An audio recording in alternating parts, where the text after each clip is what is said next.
के लेख्दैछस्? त्यस्तो के होइन साथी।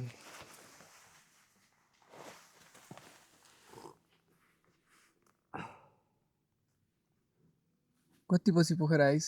केही दिन बसोस् होला नि है? होइन नि, पर्सिसम्म फर्किहाल्नुपर्छ।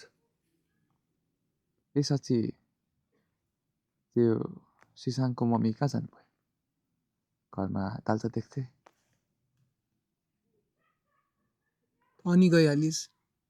पोखराको हावा शून्य लाग्न थाल्यो यार। लीला आन्टी पनि उहाँको भाइहरूसँगै अमेरिका जानुभयो। अनि त्यो सिसाङ अझै त्यही छ है त?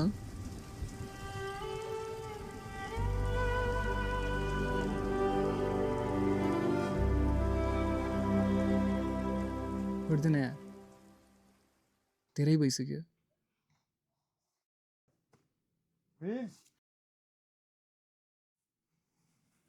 एकछिन ल, हुन्छ।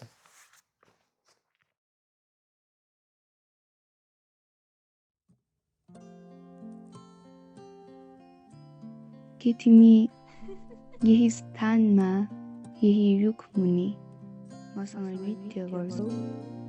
तिमी गएको दिन अझै सम्झन्छु। त्यो दिनदेखि यो दिनसम्म तिमीलाई यो पन्नाहरूमा कोर्न म बाध्य छु।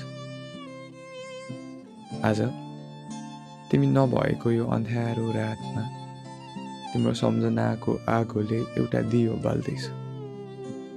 तर खाली लाग्छ, एउटा ठुलो शून्य स्थान जस्तो, जहाँ मेरो आत्मा आफैसँग बोलिरहेछ।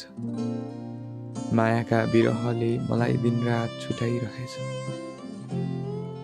तिमी मेरो हरेक स्वप्नमा आउँछौ।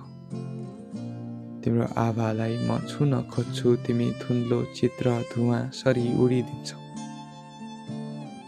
त्यसैले त लेख्छु यो पत्र। आज कसलाई म पठाउँ, कसलाई म सुनाऊ? लेख्दा तिमी फर्किए जस्तो लाग्छ। त्यही तल भन्ज्याङमा हामी दुई फेरि भेटिए जस्तो लाग्छ। यो जीवन अब लामो शरद ऋतु जस्तो लाग्छ, जहाँ हरेक पत्ताहरू तिम्रो नामहरूले काप्छ।